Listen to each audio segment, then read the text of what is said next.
Getting the job done right is the goal of every home builder and homeowner. As a member of our building community, All Access will become a trusted resource for every stage of your building and renovation projects. Plus, we're constantly adding new project guides, videos, articles, expert tips, and more for members only, because there's always more work to be done. Sign up now or give a gift to another builder at finehomebuilding.com/allaccess.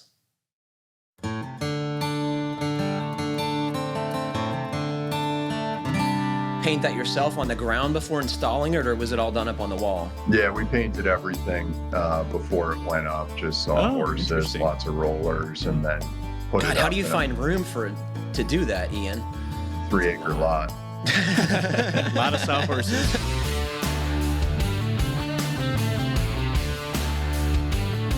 Welcome to the Fine Homebuilding Podcast, our weekly discussion of building, remodeling, and design topics aimed at anybody who cares deeply about the craft and science of working on houses. This is Senior Editor Patrick McComb. Today I'm joined by special guest Ian Schwant. How you doing, Patrick? Good to see you, Ian. Senior Editor Mark Peterson. Hello there. And our producer, Jeff Rose. Howdy. Please email your questions to fhbpodcast@taunton.com. You can find previous podcasts and check out the show notes at finehomebuilding.com/podcast. Well, it is a pleasure to see you guys this morning. Thanks so much for being on the show. Yeah, Thanks for having me. Oh my goodness, Mark. So how is your house coming? Did your framers show up as expected, or did that get delayed again? Nope, they did. Well, they weren't out here yesterday because we got about 25 inches of rain, but yes, they were, okay, might be a little hyperbole there. They were here Thursday and Friday, and yeah, they know what they're doing, which is great. They're great guys. They're working hard. There's about 5 of them, and I think when the trusses come out, the roof trusses, they're going to get a couple more. So my guess is they got about 8 working days on it, and I think they'll have it they'll banged out. Matter of fact, you might hear them out there working in about a half an hour. You might hear some pounding noises. Yeah, me too. Where are they at right now? So it's I've explained before, but it's a house, and then it's a garage next to the house, and then the other side of the house, it's like a 900 square foot mother-in-law place. So on the main residence, they've got all the walls up, and they're going to start the roof. The floor truss system is a little complicated, so they're going to start on that and the stairwell today. Over the weekend, I set the floor trusses in the mother-in-law place, on the mother-in-law suite. So that was fun. I mean, it's how do you move them? How do you move them by yourself? You must have had some help. The floor trusses it's only a 24 foot span. They weren't that big. They were less. They were 16 inches maybe tall, so they weren't super heavy. It was 2 people. 2 of us could move them pretty easily.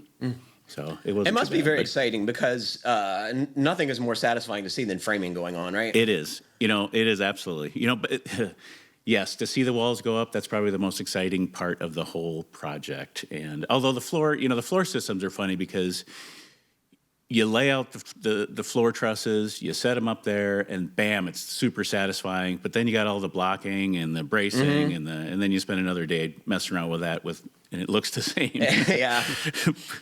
But yeah, it's coming along nicely. I think but within it depends on the weather, but about 8 working days. And then they get a roof on it, and then all the other subs start. And actually, that brings up I've got a question for you guys, and Ian especially, you might have some insight on this. There's probably going to be a lag of 3 weeks or so before by the time that the plywood's on the roof, and so I'm going to use a synthetic underlayment. Put the ice and water on, just so I can get the mechanicals going and put some windows in and that sort of thing. What product do you guys use, Ian? Or do you have some insight on that, Patrick? Is there a particular brand of underlay? I don't think it has to be stick and peel, but I definitely don't want just tar paper up there for three weeks. For my Why don't you use Zip? Zip sheathing system? Yeah. I have a budget, Patrick. I used Zip on my house, and then I did go over the roof again with the Certainteeds underlayment, their synthetic one. Is that Rhino? Is that Rhino? Or what is that called? It's their brand of one. Okay. But the reason I did it was to get their lifetime shingle warranty. You couldn't get it if you just put it over Zip, so it's like another, really $100 of their Yeah, it's synthetic tar paper. Oh my goodness, this brings up so many questions I have. Like, do you really believe that your shingle warranty is going to be worth the paper it's written on? I mean, like, absolutely not. So, okay. I mean, yeah, there is a small chance, like if they had a bad batch or something, but yeah, it's, and if you look at the warranty after 15 years, you're going to get 1/10 of. You're going to get a box of nails, is what you're going to get. You're gonna get a box of nails. Yep, exactly. So, but it's cheap insurance. Like who knows? They could have we went through those years of the organic shingle nightmare, and who knows? They could have changed their formula, and something bad could have happened. But it's cheap insurance.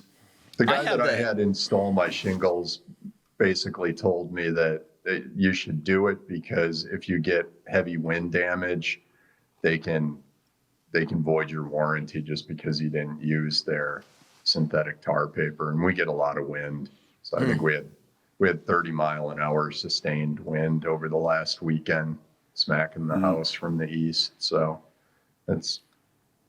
I used felt paper and 30-year shingles on my barn. But what I did while I was doing this, because it took me, weeks maybe, right, to do this, is I put a tarp that I rolled up on the ridge and would roll it down in the evening and bungee it to the eaves, every day, which was. So did you felt the whole thing, or just as you went along? As I went along, yeah, and kept it dry with the tarp otherwise. Of course, Gotcha. If you're trying to get your house done, that's a pretty slow way to do it. Yeah, and they say that synthetic underlayment doesn't, it can stand UV and up to some of them, 3 months, 4 months, whatever. And they say it doesn't wrinkle, but, I've seen some brands wrinkle pretty nasty. Yeah, ours did wrinkle pretty bad, and I even had to go up there and cap staple a bunch of it down, try and smooth it out before we shingled. I put Typar's version as the cover on my wood pile, and it's been out there in the UV now for 9 months, and I can tell you it's holding up amazing. Yeah. It works really well. How's your place, Jeff? It's fine. Holding steady? Yeah, pretty much, yeah. Ian, so before the show, you told me that your place is nearly finished, which I have great difficulty believing, honestly. But where are you at, and what's it like to live in? Well, it's like I said to you last time I was on here. It's finished enough for now. I think I've still got maybe a dozen sheets of drywall to put up in the garage yet, and then I still have my Andy Engel memorial staircase with the plywood railings. You're going to find that's great for a decade or more. Yeah, it probably will be. I have grand designs of what I want to do there, but probably lacking ambition for the next foreseeable future to change it. But no, it's really great to live in there. And it was 5 degrees this morning when I left the house, but it was still a nice 68 degrees inside, no drafts or anything like that. So everything's performing. What's your primary heat source? Our primary heat source is the Mitsubishi multi-split with the hyper heat. And then we have a in-floor heat that my wife and I installed ourselves. We have a staple up hydronic in the main floor, and then we have it in the garage slab and basement slab. And we have that set so that it comes on maybe an hour before we wake up and then shuts off an hour after we leave the house. And then same thing when we come back. How are you making the hot water for that? Yeah. With the boiler. So we have an on-demand boiler that does our hot water and radiant heat. Mm. Anything you would do differently, Ian, at this point with the design or the construction methods or anything? I don't think there's anything too terribly different. There's some door swings and door locations that now we're like, we really should have put that over there, or, changed it so it swings this way in use. Mostly just stuff like that. Nothing too huge that I would have done differently. What about like landscape and that stuff? Are you guys big into that? Yeah, my wife planted a bunch of trees. Right before it got really cold, she was out there. Her and my dad actually took some saplings from the woods that's on the farm and planted them around the house. And then she actually, when we sold our house in New York and moved back to Wisconsin, half of our U-Haul was, potted plants and trees and stuff that she dug up from her yard there. So we had some of those as well. It's kind of a tough decision. You just can't bring it all with you. when you're with a big move like that. So you got to decide what's what you can bring, what you can replace, it's just a lot of decisions. Yeah. So I think you told us that the kitchen was made from IKEA doors, right? Is that correct? Yeah. How are those holding up? I mean, this new stuff still, but yeah, I mean, they're holding up fine, and they look nice, and everybody that comes by and sees the house thinks that's how we planned it, and it's like, man, that was just a cheap solution so I could get the house appraised. But that's another thing that'll probably be there for longer than I'd like to admit.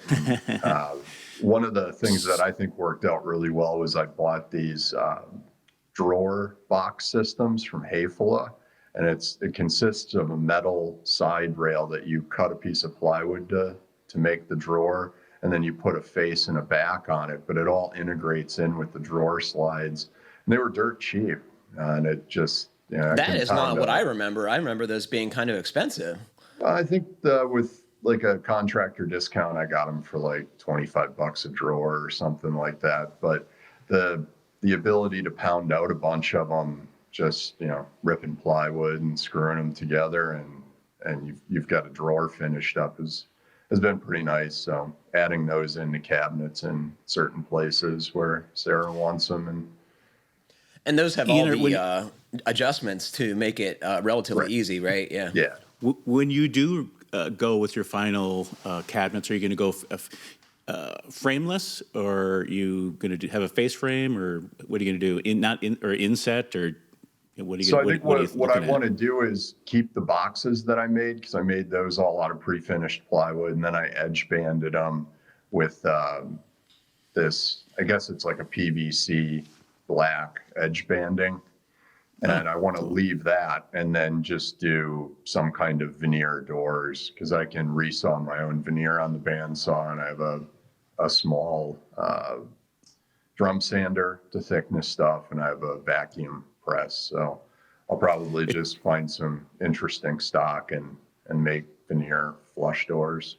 Cool. This is the first time I've went cabinet shopping in many, many years, and it's amazing to see how many.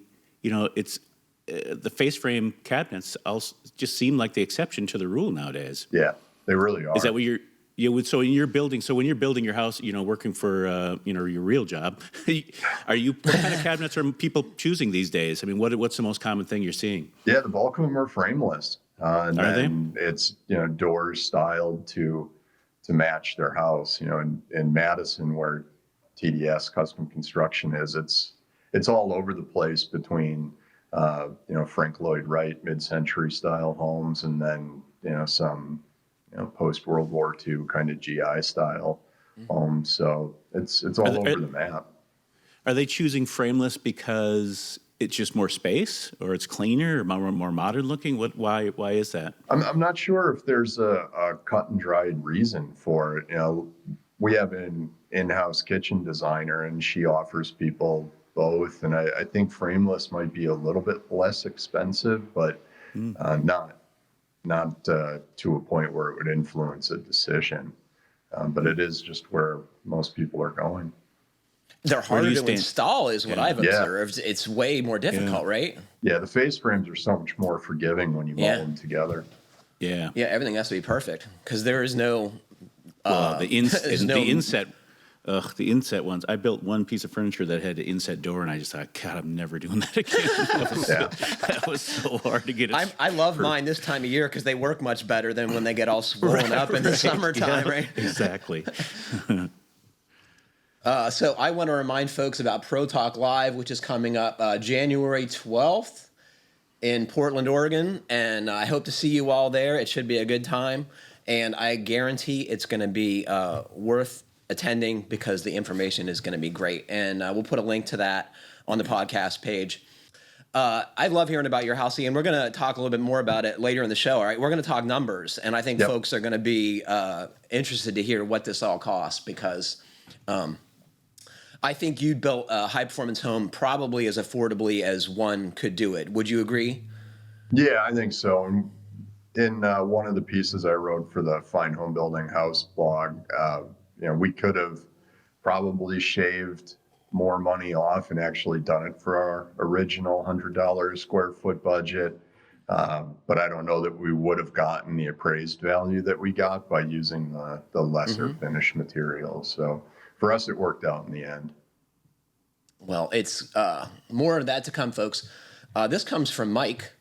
Hey, FHB podcast. Love the show. I hope I can attend Pro Talk Seattle.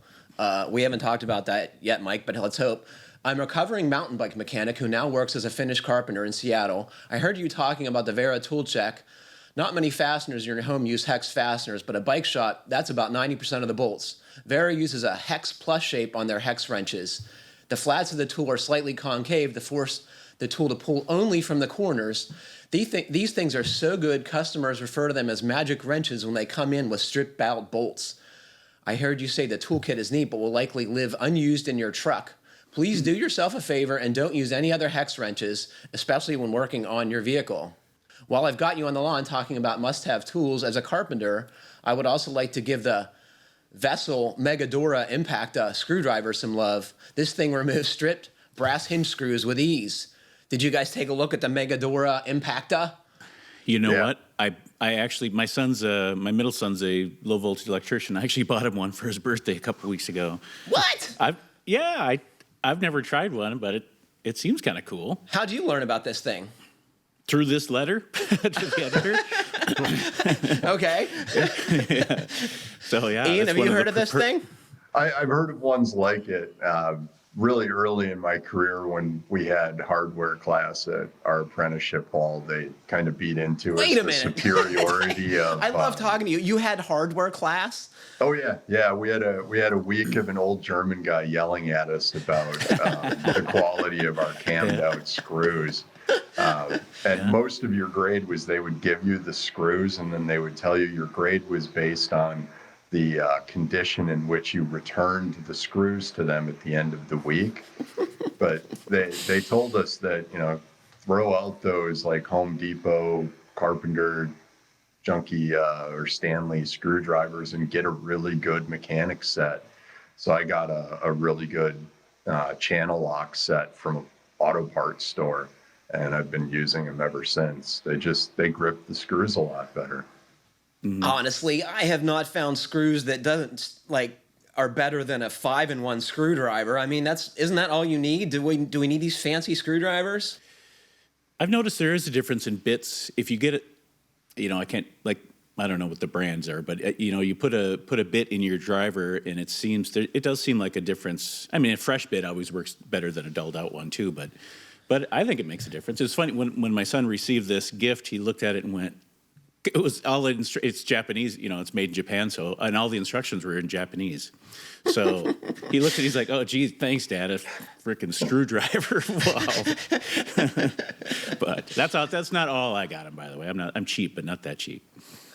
I'm using my impact driver most of the time anyway, right? And of course the driver bits matter a lot with that because it'll destroy stuff quickly. Yep. And accepting brass screws, I haven't had trouble with steel screws in a normal screwdriver.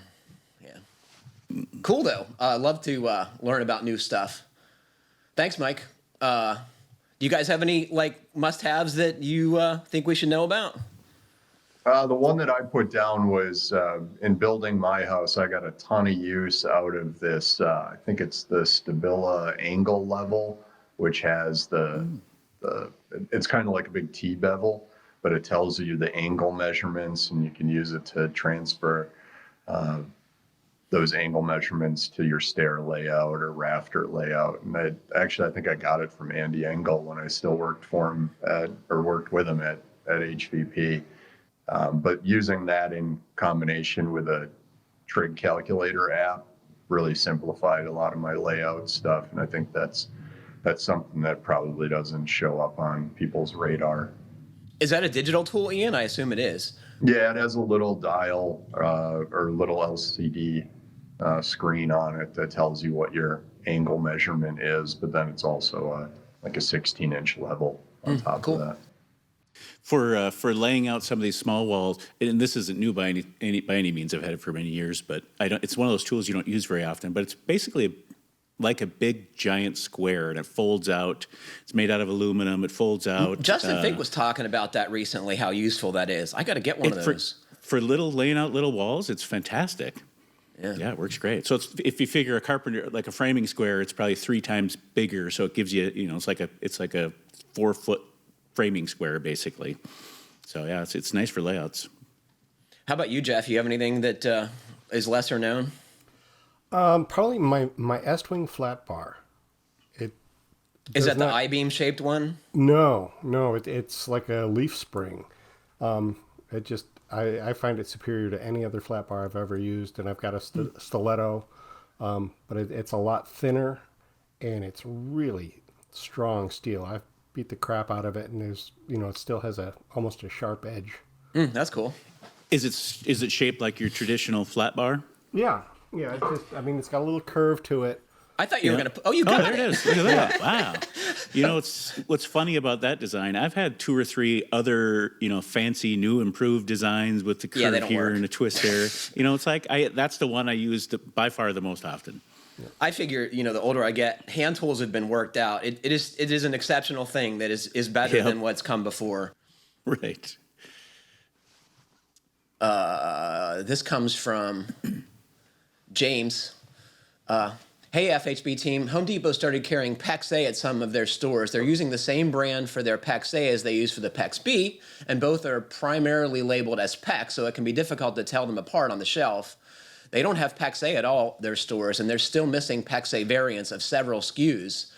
Example, washer outlet boxes, but it's a great resource to have available when it's 8 p.m. and you realize you didn't order enough couplers. When I replumbed my basement, having the option to use Home Depot was a lifesaver. There was a PEX A fitting shortage at the time, so several types of fittings weren't available at my plumbing supply house. By using my supply house and Home Depot, I was able to get most of what I needed, though I did still need some workarounds like putting a reducer immediately after a T or using a $15 brass fitting. So anyone know what difference is between PEX A and PEX B? Oh, no. I know, he said Uponor in particular, right? Did he? Yeah, I think so. I think the Uponor, I know the difference between Uponor and most other PEX brands is they have the expansion fittings, which I'm a huge fan of. Or full diameter, right? That's the plus of that, right? Yeah. And I think they'll last longer because they're always trying to tighten down on it. And Uponor is traditionally, this is the very, they've been, they invented the whole PEX system, but this is the first time they've ever sold in Home Depot, so that's interesting to hear that. I bet the plumbing supply houses are beside themselves. Yeah, but A and B, I don't. Do you know what the difference between A and B is? I'm glad you asked me that. Because I just Googled it while you were talking. It's a manufacturing method difference. They're manufactured differently from each other, but what's better? This says they're basically the same thing in the end. But A is always better, Patrick. A comes first. Maybe James will write back and tell us why A is better. We need Matt Milham on here because he's our PEX expert. Yeah, the one thing that I would add for our staple up, we used the aluminum coated PEX, the PEX AL PEX, which you have to use that with heating applications, right? With the oxygen barrier. You're supposed to. It's a superior product apparently, but man, that stuff was difficult to work. How so? Because it has a memory, it's really hard to run it through all your, holes that you've drilled in your eye joists, and then to get it to constantly pull through. It just wants to kink when it's in a loop. So my wife and I actually did most of that ourselves, and I don't recommend that, doing that with your wife. I'm not familiar with that product. It's an aluminum coated. What's the idea? Just it's an insulating factor?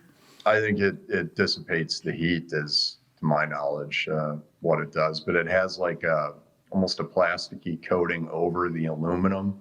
So we are so far into things we don't know what we're talking about. Right. It is unbelievable. But what threw me off was that you need a special tool to deburr that aluminum off of it before you can put any types of fastener on it. So that's what I was wondering about. Yeah, how do you stretch? Because you got to stretch that out. Yeah, so like my father-in-law and I ordered up a bunch of the fasteners that we needed, and then you get them, and it's like, crap, how do you put this thing on here? Oh, there's another You mean the tool. fittings, the Right. fittings, yeah. Yeah. So it's like, oh, there's another $15 plastic tool we got to order now. Right. That's cheaper than the PEX tool itself. Right. The aluminum has something to do with, I think, stopping the oxygenation or bubbles in the water, which can damage your like circulator pumps and that kind of stuff. I think is what that is. Like I said, we're definitely wading into territory we have no business being in. Okay, this comes from Anthony. Hey, I appreciate the article in the email today about island design. I referenced it when I planned our kitchen remodel and read it again today, a few weeks after completing the remodel and living with the choices we made. We made one choice that I haven't seen discussed or shown in the reading I've done that I thought I'd share. Clipping two of the corners on our fairly conventional island did the following for us. There are two seating areas on the diagonal so we can better see each other's face while eating. The space feels less constricted and more open even though the space is tight. I had to limit clearance behind the seating area to 36 inches and between the stove and island to 40. It allows for a full run of cabinets and appliances on the working side of the island. The other choice we made that I've been happy with was to address a narrow set of stairs to the basement by placing the basement wall so the kitchen floor is slightly cantilevered, angling up where it meets the pony wall. The pony wall is the constricting point when navigating the stairs, but the treads themselves end up being 6 inches wider. I'm sure you'll note the missing handrail. I frequently listen to the podcast and read the magazine. I appreciate all the content you have provided over the years. Thanks, Anthony. Well, thank you, Anthony. That was good. You know, islands don't have to be rectilinear, right? Or rectangular. You can do whatever you want. It's cool. Do you have an island in your kitchen, Ian? So we did like a farmer's table that I built. We had a little butcher block table, one of those like little 2 foot by 3 foot ones that I built like 10 years ago for my wife. But we had some ash that we had fell from my in-laws' property. So we were having a bunch of people over right when we moved in. So I did what I called a 5-hour table. I just kind of went out there and glued up some boards and then, just mortised some legs into it and threw some breadboard ends on it. And there it sits. I like how you say just mortise and tenons. Yeah. Not you just glue get the drill and the chisels out. And, 5 hours later, you got a table. Yep. Just a hand plane and a. Got my fro and I started out there. Yeah, no, the finish on it is straight off the Stanley number 6 plane, so it's nice and rough. But she's been cutting up meat and preparing food on it, and that's cool. Do you like that work? Yeah, I do. Yeah. Would you rather take 6 hours, or would you rather work on something and make a really collectible or museum piece type furniture? I'd rather bang out a table in 5 hours and be like, yeah. Table's done. So when you're building house, of course, it's always about me and my house. I've got an island. In my last house, our island was at an angle. So you picture an L, cabinet banks have just like a big L. And our last house, the island was kind of diagonal towards everything. So, there was little constriction points, where the kind of the corners of the island. But I kind of liked it. I liked it better that way than kind of running everything parallel and perpendicular to the shape of the L. Do you any thoughts on that? Because I'm kind of debating whether I should go back to that or what are you doing what are people doing in houses nowadays mostly? Just the old school. Everything's in parallel. Pretty standard stuff. We do have one kitchen coming up that we're doing in a pretty large home. That's going to have some different tiered countertop levels, and I think like an eat-in wood counter. That's going to go deviate a little bit from that, but that's definitely a rare case. I'd say consider what you're looking at out the window when you're sitting at it, right? I mean, that's everything. This was a question I got that I thought was pretty good. At our construction company office, we have a first-generation Ring doorbell, 2018/19 era. We rely on this to help facilitate deliveries, the mail, and unexpected visitors, mostly when we aren't there. The video feed seems choppy and not very clear most of the time, and having a two-way conversation can be difficult. It gets the job done most of the time, but it feels like a pain to use. Like I'm loudly saying instructions more than once, like, just leave the package at the door, and the user looks like they're struggling to make out the message. This should not be a Wi-Fi signal issue, though, as we have a fast Wi-Fi and a strong wireless signal. Wondering if the newer generation of video doorbells would be better, meaning higher definition, smoother video, and better audio. All the new ones appear to be 1080, willing to leave ring too if there is a better equipment out there. No wires are present, so the thing must be battery operated. Asking because the $200 price tag for the most expensive ring has me hesitant. Thoughts? So I didn't know what to do with this question because this is honestly something that I don't have any business talking about. So I went to Michael O., who is a technology integrator, and asked him his thoughts on this. And he was kind enough to write back with some helpful advice. In our experience, the requirements for higher definition, smoother video, and better audio, and must be battery operated, ultimately end up at odds with each other. In order for Ring and any similar consumer doorbell to work off batteries, they have to operate with power-saving chipsets, which will not be able to process high-def video, audio, and transmit at the best Wi-Fi speeds. You might have the best Wi-Fi access points and signal, but ultimately Ring has to make engineering compromises to make sure the battery-powered smart doorbell doesn't burn through all of its juice, especially when using IR illuminators for night vision, etc. You're better off working with wired doorbells that operate off the power over Ethernet or even traditional two-wire doorbell wiring, which can be repurposed for that use. If you want to stay within the Ring ecosystem, the Ring Elites will give you the best video and audio quality over simple wiring, which can be run by most low-voltage electricians. Well, there you go. Do you guys have these things? We have one at our office, but I don't have one at home. I have a window.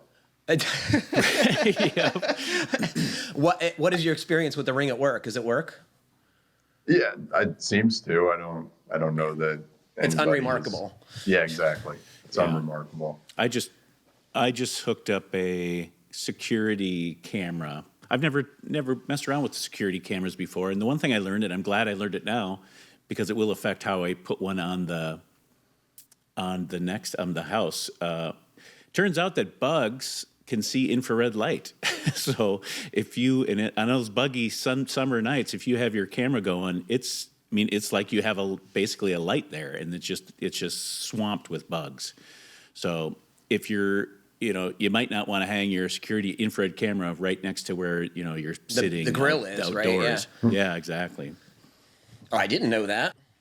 I didn't know that either. This comes from Dack, who we hear from pretty often. Hello, FHB podcast. I walked by a very expensive-looking remodel this morning and wanted to find out what kind of siding they were applying. From a distance, it looked like hardy board, but on closer inspection, it was some kind of engineered wood product with an OSB back and fake grain veneer. The foreman told me it was LP, and after a quick Google search, found out it's a Louisiana Pacific product that I wouldn't touch with a 10-foot story pole. What options does a fine home building reader enthusiast have to clad his house in something that's low maintenance, durable, and takes paint? And no, Patrick, we're not doing vinyl. Is hardy the only good option? Thanks for any suggestions. So you have a lot of experience with this, Ian, right? Yeah, and you too, Mark. Put up a whole ton of it on my I love house. LP, yeah. I don't think you guys see as much as we do in the Midwest, but it's extremely popular in the Midwest, and it has been for 15 years. So I've heard a lot of people say they like it better than hardy. Well, to work with, I was going to do hardy on my house, but now I'm probably going to do a lot of the siding myself, so that was enough to switch me over to. It's just so much easier and safer to work with, and it's just more forgiving.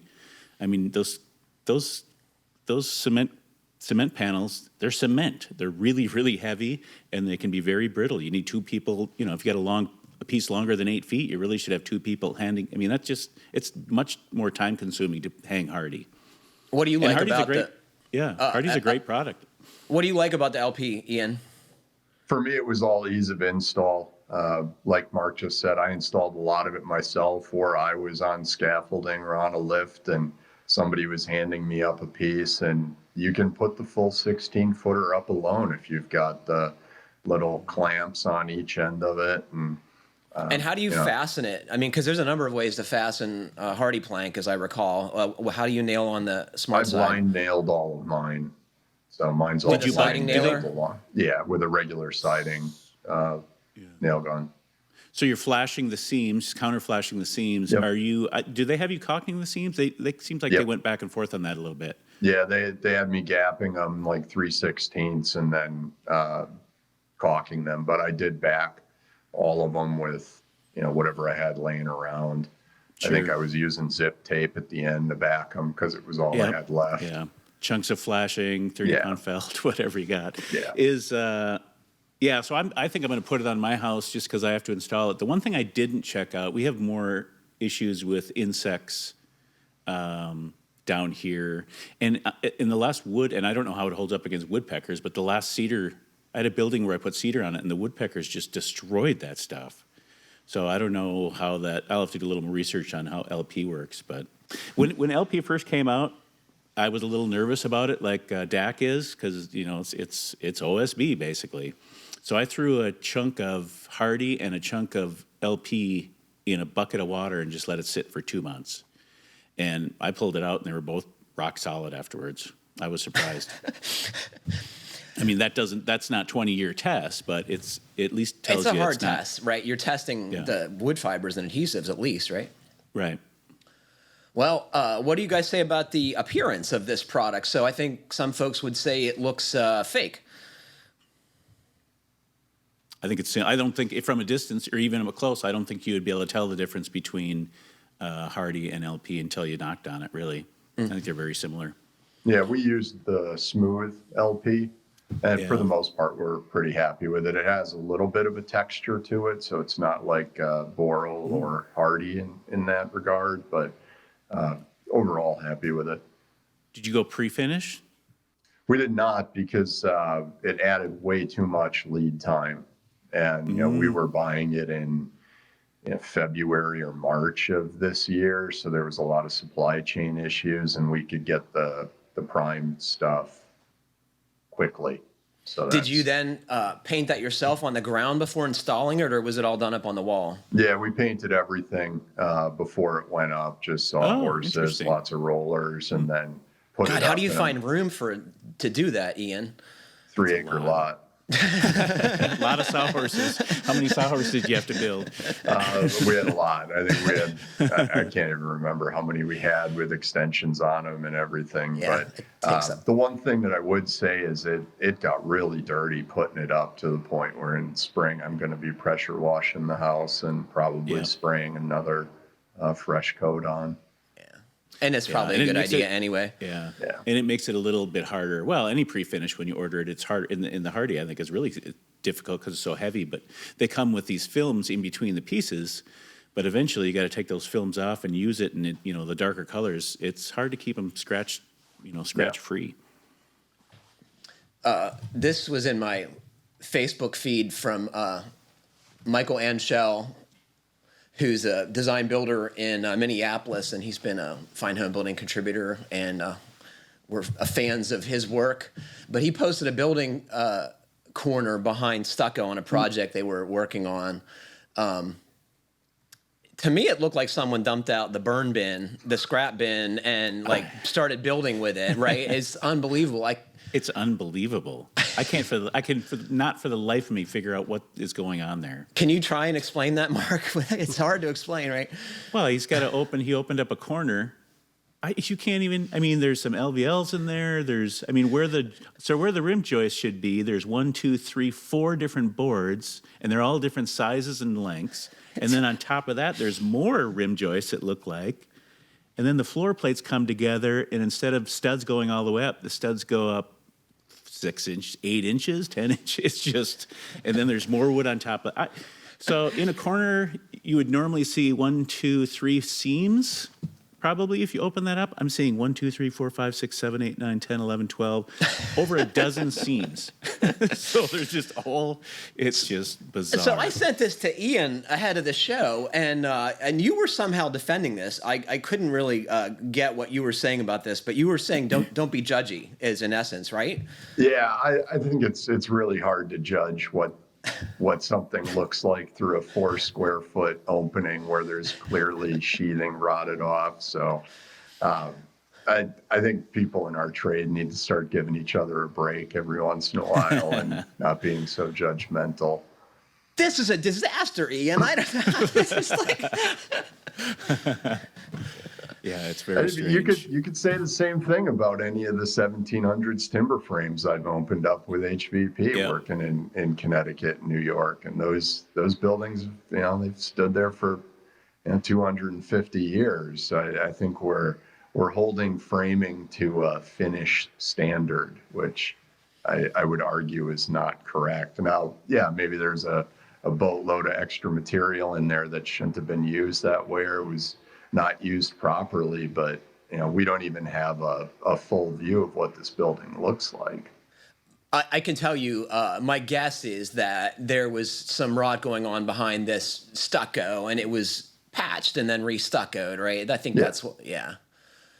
So apparently the siding crew was called. Well, the siding crew was called in to do something that they were not supposed to be doing. I think you'd agree. Yeah. What are the most egregious things you guys have seen on construction sites, framing or otherwise?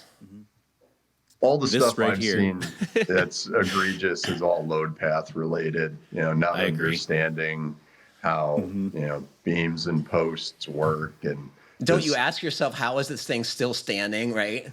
These buildings are way more resilient than we give them credit for. A lot of redundancy, right? Yeah, so much redundancy in the strength of modern fasteners. You can get away with way more stuff than you should really be able to. Like this weekend, we got lunch at a place here in Madison, and they had this little canopy built over their outdoor dining area, and all they did was put up 4x4 posts and face nail 2x6s to the posts, and then they had rafters just sitting on the 2x6s. And they didn't even lap on a post, and it was. But were you like sweating while you were eating? No, just constantly looking above you, like where's it going to go? But it's egregious, and you shouldn't do that kind of stuff. And a lot of the things, the worst things I've seen weren't even done by the original framers or carpenters. It was done by the second guy that came in that started lopping off support beams here and rafter ties there. And that's almost half of the bad stuff I saw was done by the second guy. I think that's remodeling is definitely more destructive oftentimes, right? It's like,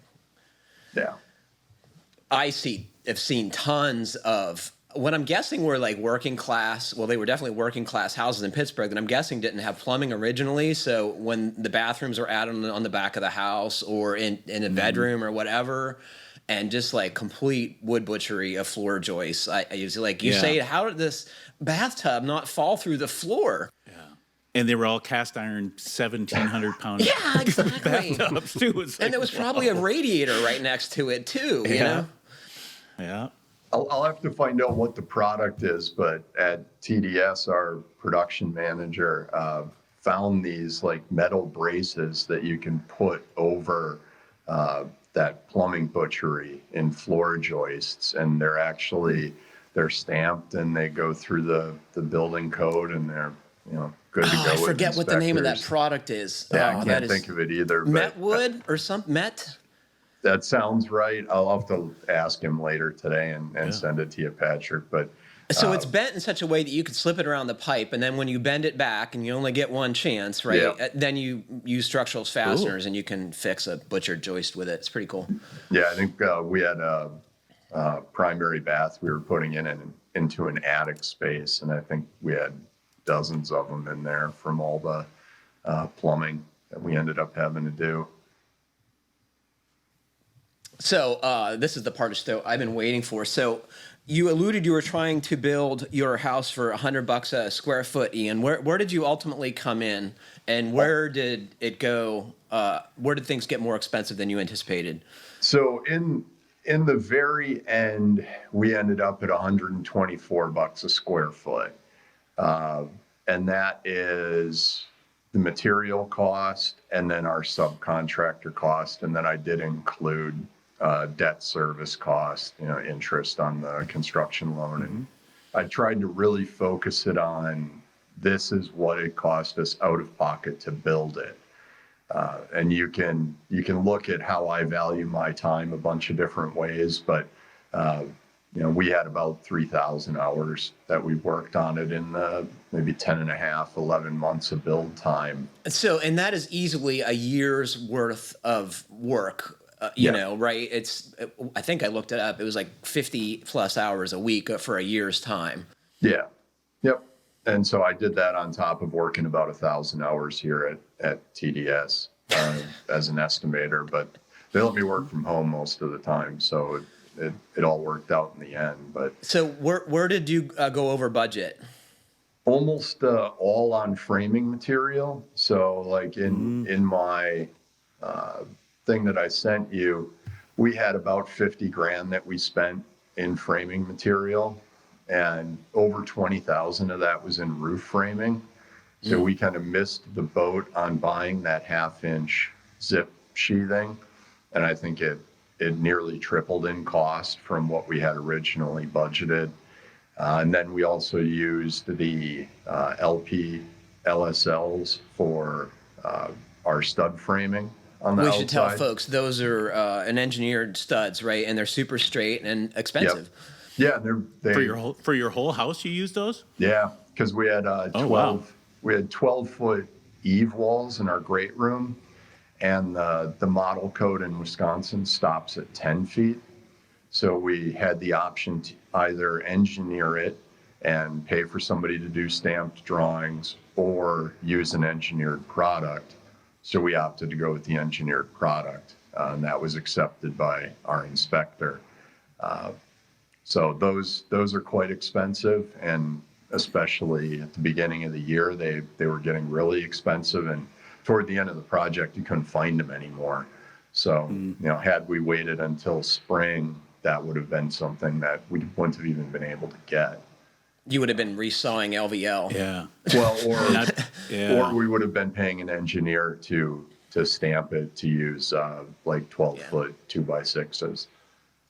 It seemed like when the prices were going absolutely through the roof, it seemed like some of that engineered lumber was kind of lagging behind, where it was almost becoming, because I was looking at finger jointed studs when the prices were outrageous, and for a while those things were getting to the point where what a regular stud was, a finger joint, it wasn't that much more.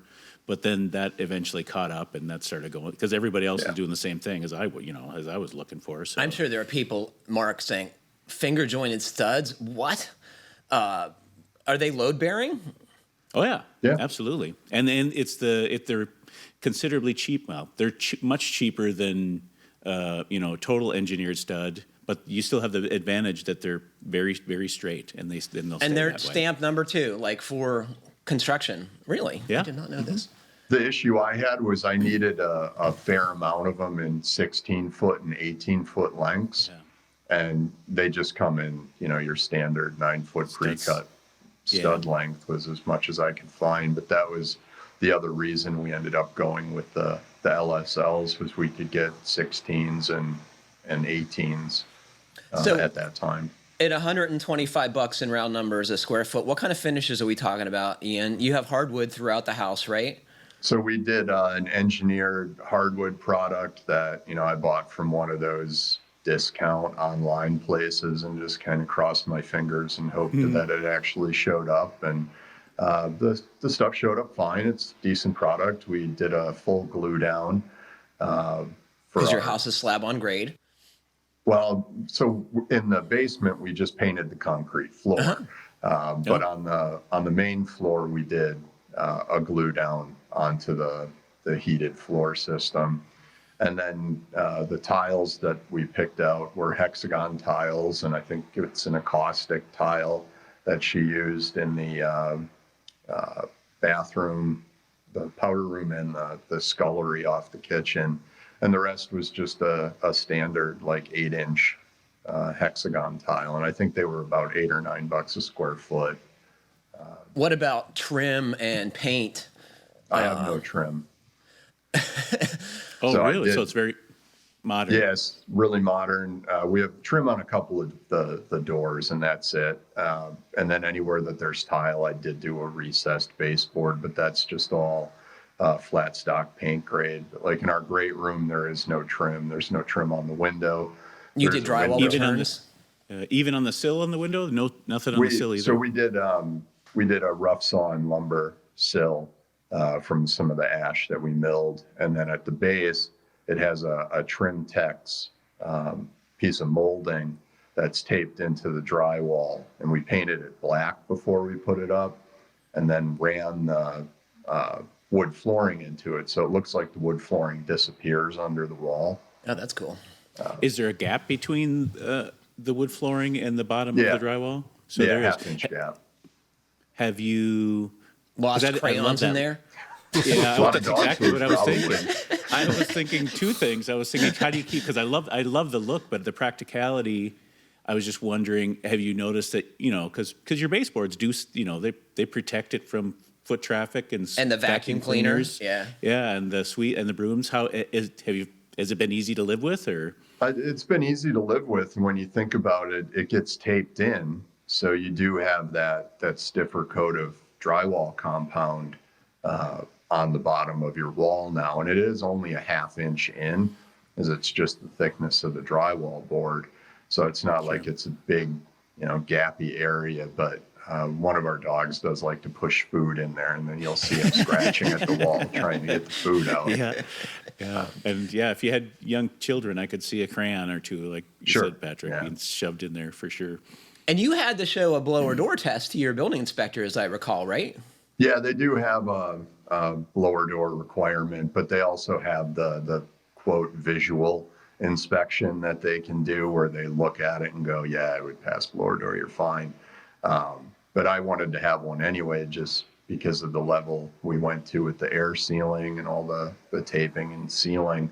And I think we hit 0.58 or 0.59 pre-installation. So I've yet to have them come back out now that it's done, but my hopes is we'd be markedly better again now that it's all drywalled and finished. I asked you this earlier, and you said you wouldn't change anything, but is there anything you would do differently, either in process or in the design of the house or the execution? I probably would have tried to work a little bit less here at work during framing, and probably hired some of the framing out, or at least brought in a crew to work with me for a couple of weeks. To Mark's point, how quickly they're going to be able to frame up his house. So at that point of the project, I was still dead set on doing so much of it myself and trying to meet that hard budget. Was that goal. to save money or personal goals?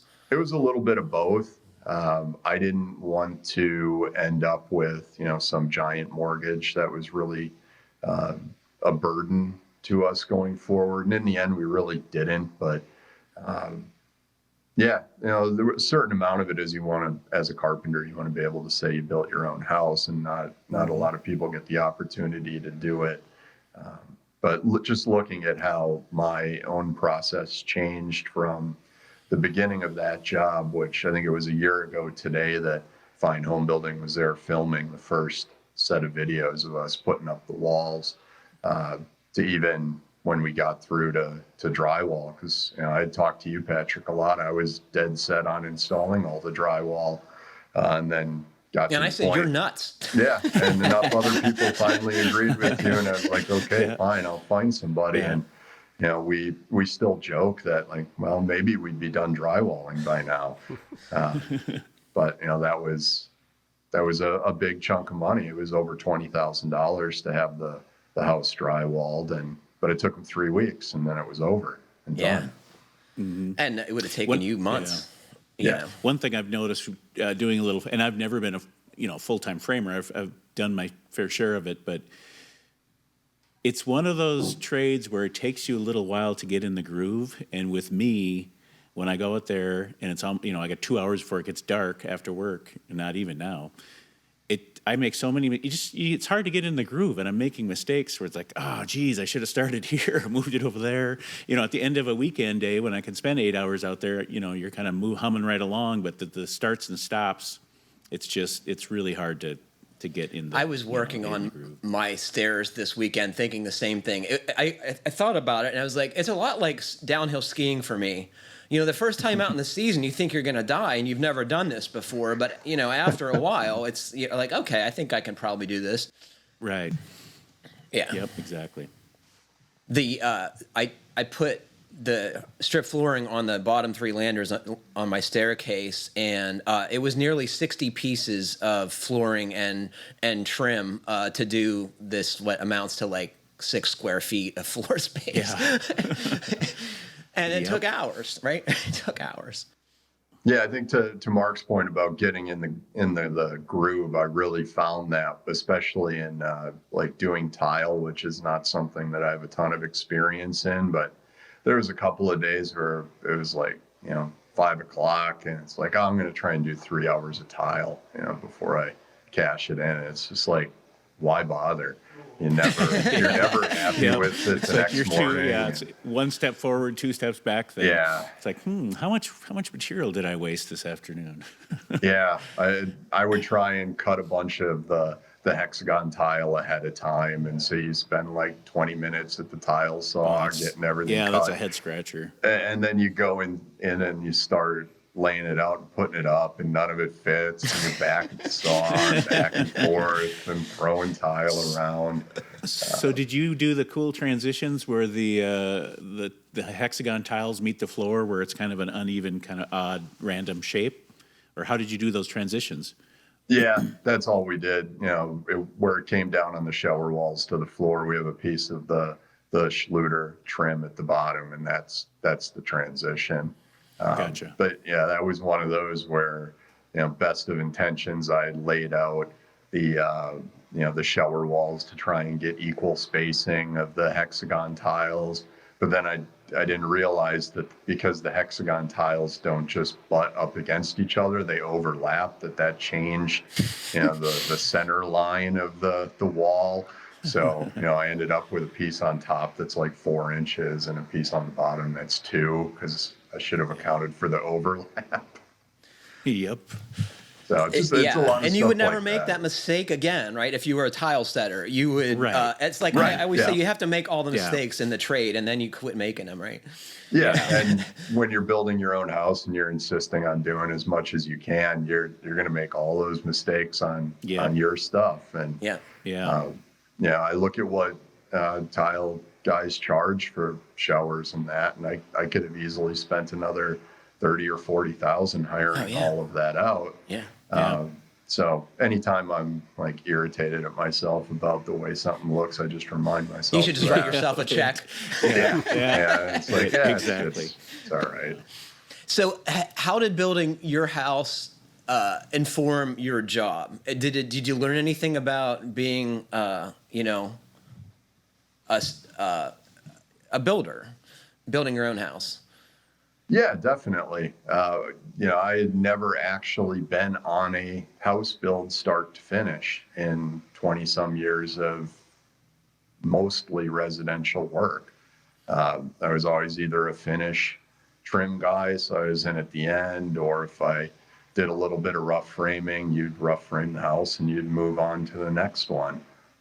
So to do the whole thing start to finish and to actually be managing it start to finish really has informed my thinking on what goes into that type of a project. And it's more, and the perfect builder would, all his subcontractors would know what all the other guys are doing, because that would make it so much easier. And in today's, with, some of the systems that we have that are so, especially in these really high-end passive houses, these guys need, the electricians need to know what the HVAC guys are up to, and the framers need to know how the HVAC, are going to do their system. It's just, they all so intertwine more than they did, 25 years ago.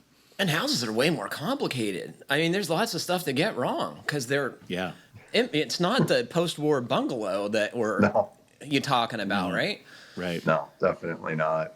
And there was a lot of things that as the project progressed, you'd make changes on the fly and you add something here or make a tweak there. And I think that's what's really cool about building your own house, is that you can do that much freer than if you're a client hiring a builder, or even a builder who, like one thing that I did was when we had the house framed up, it was really getting hit by the wind, and the wind actually pushed the house 1.5 inches in one direction at the ridge line. So after we straightened it out, I just bought a bunch more OSB sheathing, and we sheathed a bunch of the interior walls and never had a problem with it again.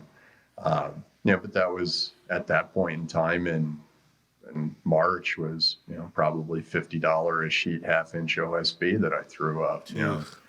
Most builders are going to go, oh, we'll just add some strapping, or leave the braces up, Or on the we'll house pretend it longer. didn't happen. We'll pretend it didn't happen. Yep. It is nice to be on the site and to be able to make those decisions. Just last week, the framers were out there, and I had this one very heavy load-bearing beam that was kind of coming over a doorway in the mudroom, and the framer said, if we just move the closet over here and the bench over there, we could avoid that, having to carry that load over an open way. And I'm like, yeah, it doesn't matter. It doesn't matter to me that, the closet's on the left or the right. But, if that's a customer situation, they might really want that closet on the left instead of the right. Or you have to talk to the framer, who has to talk to the soup, who talks to the builder, talks to the, home. You got to get all these things, channels where you're right there and say, yeah, do it. Great. Yeah, it's a luxury that most folks don't have, right? It's the builder or the homeowner, the client doesn't have that luxury. It's when you're working on your own stuff, it's perfect for that. Yeah. Yeah, and to bring it back to the budget, knowing that those decisions don't happen in a vacuum. And I had like a 15-tab spreadsheet that I kept on the computer throughout the whole build, and as I would spend more on something else, I'd add it to the spreadsheet. So in real time, we had a tracking of what the house was going to cost us. And once it got to, I think it was post framing, and we saw how much we spent there, and realized that, okay, well, we're going to have to really dumb stuff down now to make our budget, cheap fixtures and things like that. And once we saw what other homes were selling for in our area, not just new construction, but, gut remodel jobs, we felt confident enough to spend the extra money. And in the end, we pretty much tracked right toward our final goal when we, reset our budget back in March and April. So what did the house appraise for, Ian, when it was all done? $460. And you said you had how much into it? So if you include our debt service costs, our project total was just under $342,000. That was a good payday, huh? So one thing I just found, a nice little treat I just found. Did you do a construction loan, or how did that work? Yeah, so we did a construction loan for $250,000, which was basically our original budget. But again, that $250,000 was based on the 80/20 off of their hypothetical appraisal that they do of your drawing set. So then we were going to have to go out of pocket in some method to cover the rest of the cost. But I don't know if this is your experience, but I just found out. So we got a construction loan that, magically rolls over into a mortgage, which is, that's great. You only have one set of closing costs and everything.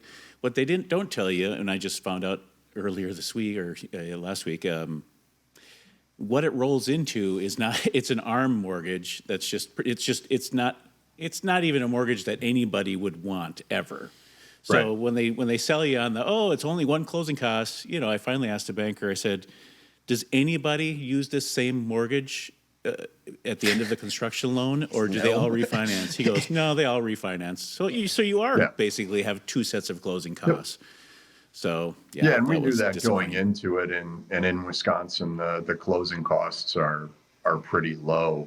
When we bought our house in New York, I think our closing costs were something like 12 or 13 grand. Ugh, yikes. Because there's so many recording fees and other fees that they tack on in that state. And I think That's a lot of money.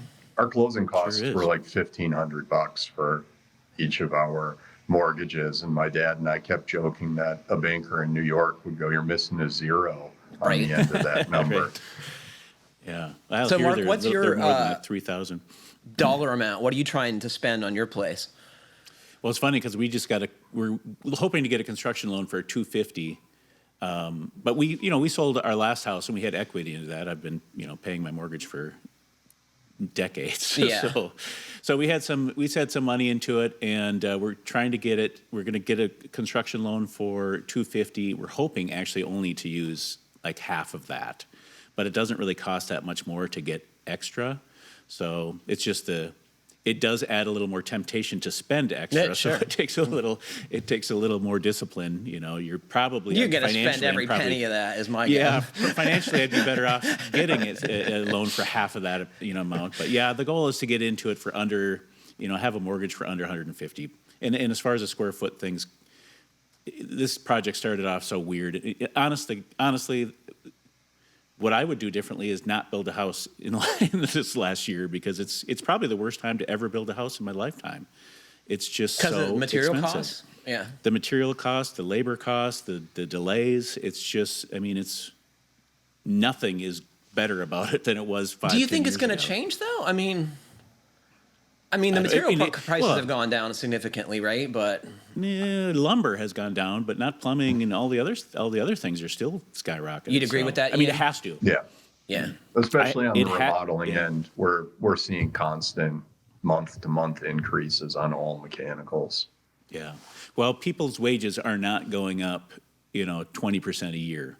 So it has to end. It just the math doesn't work out. People are not going to be able to afford these places probably sooner than later. So hopefully it's a balancing effect rather than a catastrophe like it was in 2008, but which hopefully it will be. But yeah, it has to balance out. Absolutely. Well, it was a great show, guys. We were significantly over, but it's been a pleasure talking to you, and I didn't want to stop. Yeah. Any that was final fun. thoughts before we go, anyone? No, but if you're over on time, you could edit out us talking about pecs. Because we didn't know what the hell we were doing. Yeah. A, B, it's all good. I'm hoping someone who has a greater knowledge of the subject will set us straight, as Yeah. folks Oh, often they do. always do, Patriots. And I They're do perfect, appreciate that. I really do. Yeah. We have smart people listen to the show, and I'm always interested in what they have to say.